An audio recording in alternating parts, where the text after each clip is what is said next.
What's up, everybody? My name's Chris, and I'm a bookaholic.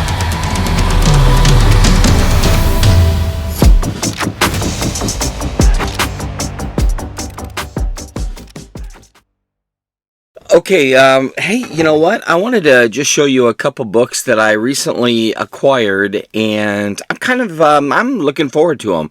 Actually, all but one are new, and some little bit of a surprise. I was kind of a little bit amazed that I found them in stock. So, here's the first. It's called Homestead by Melinda Moustakis. And I'm kind of a sucker for these homestead slash survival period pieces, even that deal with people who go through difficult scenarios and try to figure out what it is that they need to do in order to survive. I think that's probably why I like, post-apocalyptic books, and unfortunately I'm afraid that sometimes we're heading that direction. So anyway, this takes place in 1956 in Anchorage, Alaska, and there's this scenario here. I'll just kind of read some of the inside flap. Marie walks into the Moose Lodge looking for a way to stay in Alaska. And when she and Lawrence first lock eyes, they're immediately drawn together. But when they decide to marry days later, they're more in love with the prospect of homesteading than each other. So this should pretty much be a very difficult relationship for a number of reasons. For Lawrence, born in the Great Depression and a veteran of the Korean War, his parcel of 150 acres is an opportunity to finally belong in a world that he has never delivered on his promise. And for Marie, the land is an escape from the empty future that she sees spinning out before her. For both, a risky bet is better than none at all. So over the next few years, they work the land in an attempt to secure a deed to their homestead, and they must face everything they don't know about each other.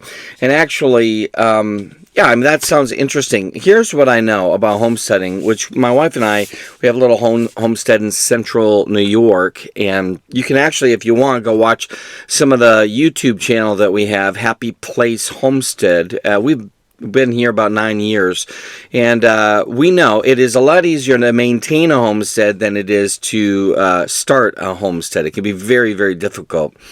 And I recently just heard a farmer talking about it takes about 3 generations to get something functioning, working, to be passed on to the next generation. I can see that, because it's not an easy, labor of love. It's definitely a full contact sport when you're trying to, get yourself closer and closer to living off the land. So anyway, Homestead, this is a new book.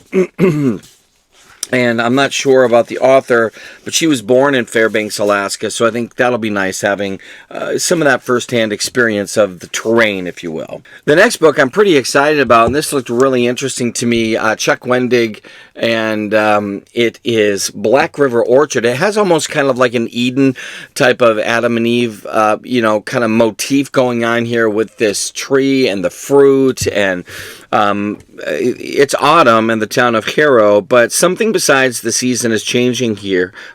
There, because in that town there's an orchard, and in that orchard 7 most unusual trees, and from those trees grows a new sort of apple, strange, beautiful, a skin so red it's nearly black. And take a bite of one of these apples and you'll desire only to devour another, and you will become stronger, more vital, more yourself. You will believe but then your appetite for the apples and their peculiar gifts will keep growing and become darker, and on and on. But yeah, that certainly has kind of a little bit of a temptation, and this desire for success or power. Really, it sounds kind of interesting, and I like Chuck Wendig. He's known for the A Book of Accidents, but also Wanderers and Wayward. He's got the Miriam Black series, Blackbirds, Mockingbirds, The Cormorant, etc.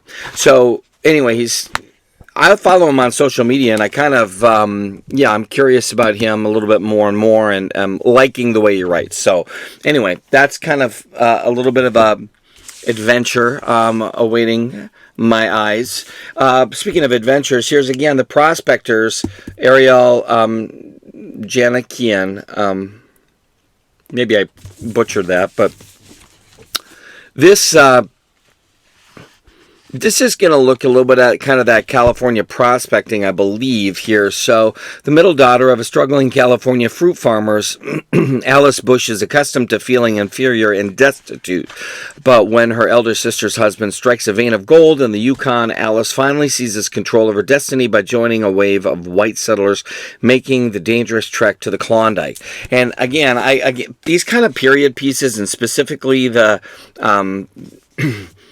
prospecting that was taking place, and just the need to survive and hoping to get rich. I've always loved these kind of stories, and I'm looking forward to checking this out.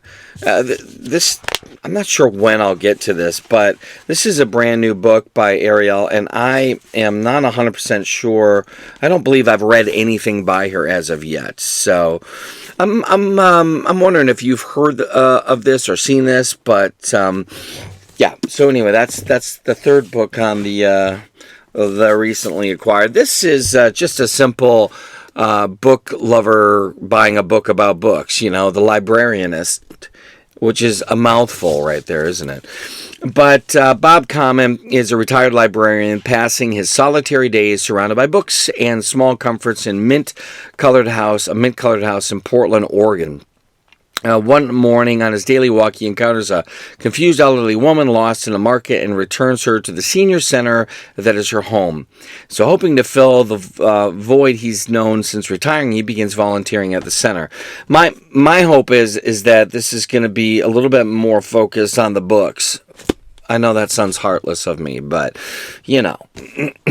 some of you are probably unfamiliar with the library card, outside of maybe you buying a book that was, an old library book. But, many of you are well versed in the ways of the library. My wife likes to say that we're a bookstore family, not a library family. And that doesn't mean that we don't like going to the library or that we wouldn't. It just means that we'd rather own the books. And partly because we both like draw, write, make notes, annotate those books. And you can't return an annotated book to the library, at least, without some sort of a fee. But yeah, just two left, okay? I'm pretty pumped about this. I read the first, as did most of you, Legends of Lattes, but this is Bookshops and Bone Dust. And I don't know how come they had this or have this at Barnes & Noble. I've heard and I've seen that occasionally they'll put books out, even though the release date's technically not right away. But this seemed to be put out abnormally early. And you know what? I snagged it realizing, wait a minute, you know what? I'm going to jump on that. So this will actually probably get read. I just finished a book today, so I'm probably going to jump into this.